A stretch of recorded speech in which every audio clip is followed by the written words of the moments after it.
Entre 3 et 6-7 ans, l'enfant traverse une phase qu'on avait coutume d'appeler la phase de l'Oedipe, parce qu'on observe chez un certain nombre d'enfants une attirance pour le parent de sexe opposé, dont il se rapproche, qu'il essaye éventuellement de séduire. Alors on voit la petite fille, par exemple, mettre des falbalas pour plaire à son papa, le petit garçon dire à sa maman « moi, quand je serai grand, je me marierai avec toi », etc.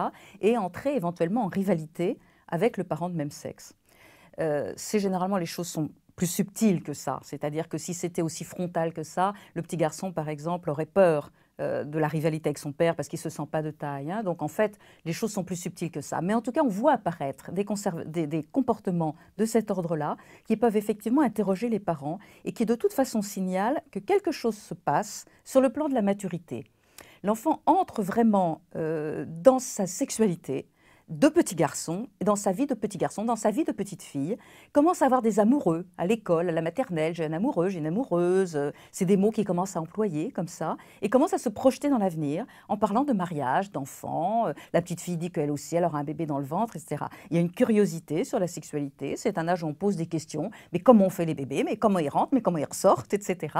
Et donc il y a vraiment une curiosité de l'enfant qui va souvent se traduire par une relation qui va un petit peu changer au père et à la mère.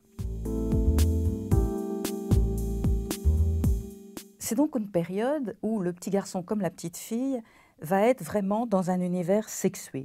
Passé 7 ans, on va rentrer dans une phase beaucoup plus calme. Mais jusqu'à 6-7 ans, il va être dans cet univers-là. Et les parents peuvent être un peu sollicités par ça. Et je crois que c'est une période où il faut qu'on soit, en tant que parents, très prudent. Pas prude, mais prudent. C'est-à-dire vraiment respecter cette construction-là avec le plus de mise à distance possible. Alors d'abord, la mise à distance, elle est déjà d'ordre physique. Il ne s'agit pas de s'empêcher les câlins. Mais il est évident qu'on ne s'embrasse pas sur la bouche, parce que le baiser sur la bouche, c'est un baiser d'amoureux. Et entre parents et enfants, ce n'est pas des baisers d'amoureux qu'on se donne.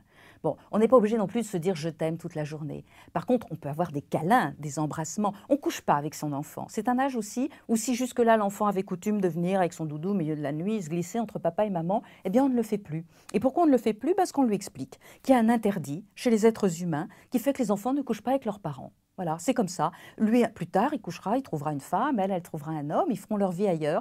Mais que le papa et la maman, la nuit, ils ont des choses à faire tous les deux qui ne concernent absolument pas leurs enfants.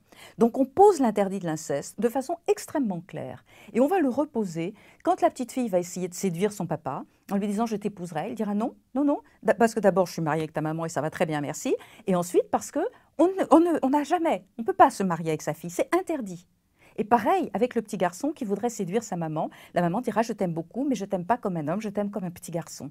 Et il y a un interdit absolu à ce qu'il y ait des rapports de cet ordre-là.